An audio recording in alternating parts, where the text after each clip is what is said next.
which are the saddest deaths in EastEnders for you, and why? Obviously, this is angled as another Reddit video, but if we don't really talk about the Reddit comments, just fine. Saddest deaths. Honestly, most of the saddest deaths in soap are typically the older cast members when they do die. Like, obviously, the main fucking candidates. I am the sun god. The main candidates in EastEnders are obviously Pat's death, Peggy's death, Ethel's death as well. Dot's death. Didn't happen on the show, did it? And it's a big, these deaths are, it's the ending. And just to talk about deaths in the show, like, the one thing I strongly believe about EastEnders, or just soaps in general, but mostly EastEnders in this case, is these characters for years. Like, there are some people who probably watched Peggy Mitchell's entire time on the show, and you see her go from a 60-year-old woman to being like 90 and dying, like fucking. Seeing that's gonna fucking affect you because you feel like you've known Peggy for 30 years. And that's why these deaths are usually so horrifying, because it is, to some people, like losing a loved one. You've known them for so long, you've seen the highs, you've seen the lows. And unfortunately now they're gone. And if I'm even just venturing out of EastEnders, probably my favourite soap deaths of all time are both Jack and Vera Duckworth in Corrie. They are the token old married couple who will fucking bitch and complain about everything towards each other. But they wouldn't be doing it if they didn't have each other, though. Like, that love is still strong. And they both see each other when they die, and it's this, like, really sad, but really, like, wholesome, but fucking just beautiful death. Because one really didn't work without the other. And it's just, I don't know, man. It's such a beautiful death. It makes me cry like a fucking baby every time. The first one I want to talk about is Peggy, because I relate to Peggy, honestly. I don't relate to her. She's fucking dead. I can't relate to her.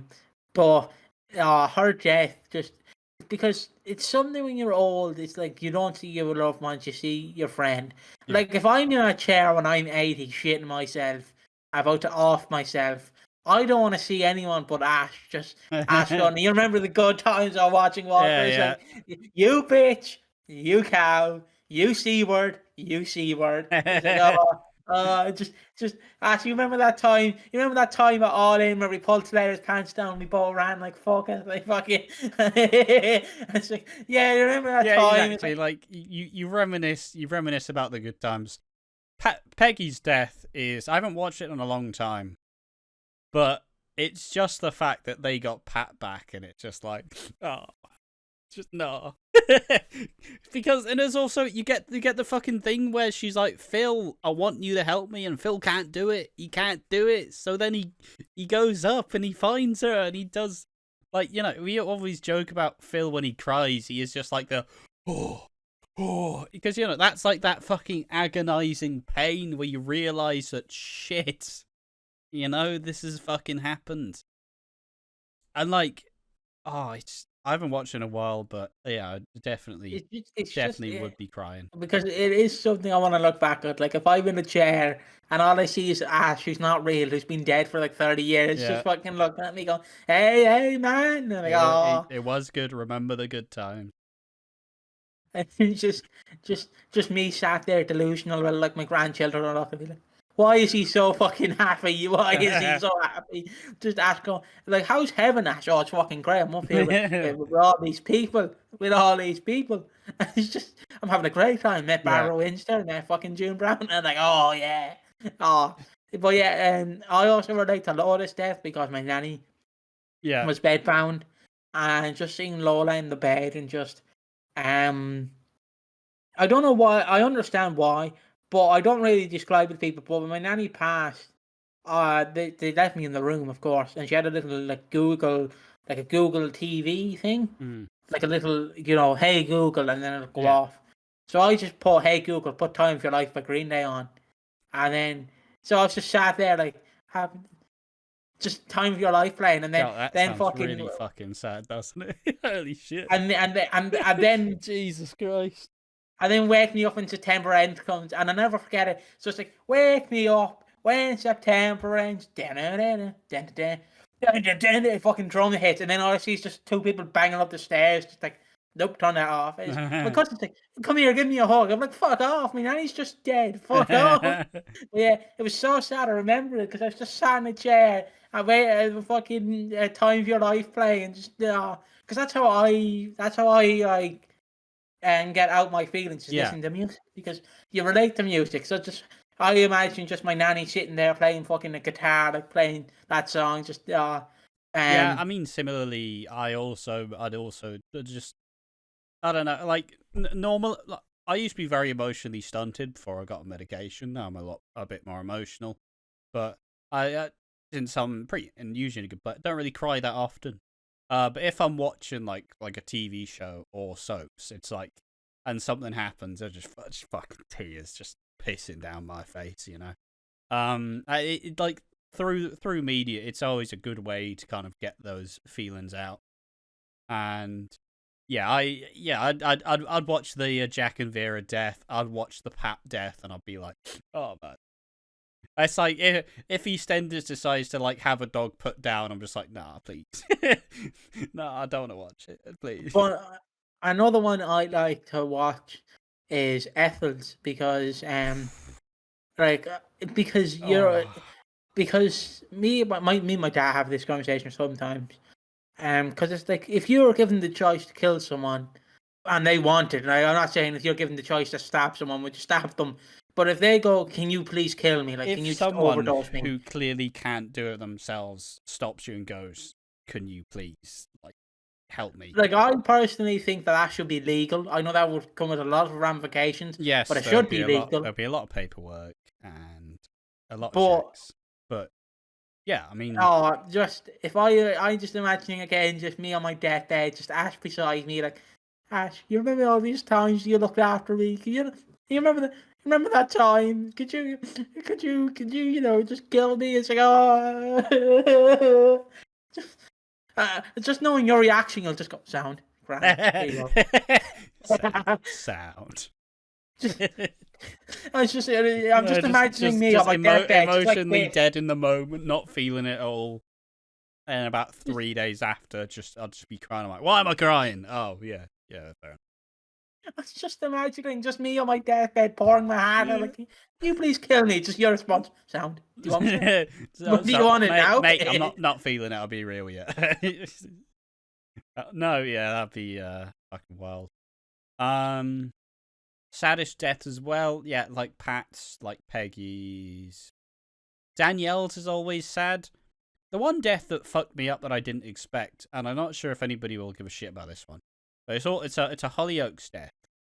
Where it's a guy called Dylan Jenkins, who was like with Trevor Royal, who's this like big mobster's son. But obviously Dylan, is it Dylan? He was friends with Nico. Yeah, Dylan Jenkins. But obviously he learned that he liked to dress up as a woman. That's how he felt the most confident. And Trevor, his dad, was this big, like, macho, like, fucking crime boss type guy, And he goes to finally accept him, but he never fully says it, And I think they're involved in a crash, and then he's killed by a fucking serial killer. And then I'm just like, no. And then, you see the dad burst in because he's fucking just crying, just white, and you're not fucking helping him. And you see this happen, and it's fucking miserable because he never told him he loved him. And it's just like, no, he died, because he never thought he loved him, but he did, and he never told him, and it's just fucking, Mate, rewatching Hollyoaks 25. Like, I knew he was gonna die. I knew he was gonna die, but I was not ready. I was not fucking ready for that. Like, I was just ugly crying. Just, no, man, what the fuck done this to me? I just, like, I don't know if you imagine it, but sometimes I like to imagine, what would it be like? Like, what would be your perfect death? Like, how would you, it's like, how I imagine it, it's like, how would you like to go out? Just, I'm like, would I want to be like an old dog where I just can't function anymore? I can't shit by myself. Or do I just want, when I'm 50, blow my brains out with a shotgun? I don't know if people have that. Yeah, I don't know if people have that thought, but I'm like, because I've seen, of course, I've seen my nanny, like, I have my ideas, but anybody asks me how I'd want to go, I'd be like, nah, that's personal. That's for me. You know, you're not fucking hearing that. Come on, that's mine. You know, because for people who don't know, I see my nanny slowly like lose her abilities, basically ability to eat by herself, talk, like shit. So like I'm like, oh, that better not happen to me. I need carers to wipe my bum. Oh no. Oh, why? Oh, I pooped on the floor. Oh, like I don't want it to happen to me. I'm like, please, please. If it's happening, God, make it happen soon. But yeah, it's an interesting topic, really. Not one I tend to. I don't tend to think about it too much. I'll be real with you. That's not really. I'm not at that point in time. You know, I'm in a good place. I'm no longer thinking about death all the time. But I don't know. It's why. But yeah, Ethel's death as a whole, because she's such a sweet old woman, and you know she's a bit of a knob, but you love her because she represents that, like, she is everybody's nan, you know. Like, she'll help you out, but she'll always think the best of you. And just doing that, I'm not ready for it, because I lost my nan last year. I'm not ready for an older character to die, because I'll be fucking absolutely destroyed. Like, no, man. You can't. But I don't know, it's one of those things where it's obviously more sad because first you've seen more of their life unfold as a whole. And second, you know, when someone's lived that long, like, their responsibility kind of shifts. They're no longer like the fucking caregiver. They're no longer the person who's like fucking raising a family. They're just the one who's trying to fucking vibe with the family she has, or they have rather. And that's why, like, that's the fun part about being a soap fan, because, you know, from now on, like, I've known most of the characters for like 5 years or so. Oh, 5-6 years maybe even more at this point. But like, at some point, I'm gonna have known some of these characters for like 10-20 years. Like, it's a thing with wrestling, where in wrestling, obviously, a lot of the older wrestlers like died pretty early, but as for us, for example, they were never really the wrestlers that we grew up watching. But the time that it transforms into the wrestlers that we grew up watching, like, and it's gonna happen like soap characters as well. Like, I'm not ready for that. I'm gonna be crying like every fucking week. I understand he is blackballed, but just to speak on wrestling, kind of, that fucking Eddie Guerrero tribute show always buckles me. Like, it makes me cry, because for people who don't know, Eddie Guerrero had a lot of problems. And he basically had I believe he had a heart attack in a hotel room. Yeah. And his cousin found him, or his nephew found him. And yes, I know technically the guy now is a killer. Not the cousin, Benoit is a killer. But fucking that episode where they're trying to interview Benoit, and it's like, what do you think of Eddie? And he just starts crying. He's like, he's my friend. I'm like, why are you a murderer? This is so sad. Like, because you can see them all tearing up. It's like, that is basically how soap characters react. It's like, another one, a recent example for us, I don't know if you felt the same way, but we've seen recently two people that we probably grew up watching, in Brody Lee passing in 2020, and Bray Wyatt passing in 2023. Yeah. You'll often hear us jokingly do the Bray Wyatt promo, like, hey man, you know, the Fireflies, man, they say all these things, but then they don't say anything. And you're like, oh, fuck's sake, Bray. Yeah, but it's that. Yeah, I mean, it's the stark reminder that life generally can be cut short pretty quickly, or even then. So at some point, people are just at the end, and it's the unfortunate fact of life, really, that shit can change in an instant. But that's why I don't know. That's why I love soaps, though, because in soaps you can have the perfect death. You know, you can have the fucking stars align, characters that are shit life, but in their final moments they've seen everybody they've wanted to. They've said their final goodbyes. Like that's where soaps differ from real life, because you can get that fucking incredible exit. It's like even last year as well. We had two cancer storylines going on simultaneously in two different shows. We had Lola's death, which was more realistic and gritty, but that didn't make me cry at the time because it was very sad. It was very well done, but it wasn't like a very big soap death where, you know, she didn't have the perfect ending. She had a very fucking rough one, and I'm sure it was much more realistic to how it actually goes. But like the soap death that made me cry last year was Juliet Nightingale, who also had cancer, but she got like all her family around her. She saw the stars as she went out, and I was like, oh man, this is so fucking sad. It's always a really interesting fucking conversation. So, and yeah, I think this video has been quite interesting as well. You've got a lot more genuine thoughts about us. I'm not just saying, oh, Pat was sad, Peggy was sad. But yeah, it's that kind of thing. Like, I like, it's just I'm so sad when I see a wrestler pass, unless they're like 70 odd. Like if Ric Flair passes, if they've tomorrow, lived a good life. Like if Ric Flair passes tomorrow, am I gonna be sad? Yes, but am I gonna be bawling? No. But if someone like if Monty Brown passes, he's only in his 50s, I'd be like. It's where there's tragedy in it, right? If there's no tragedy, it's not particularly it's not as sad as it could be. But if it does, it's gonna have more reason to just be upset by it. Yeah. But I've been Piggy. I've been joined by Ash.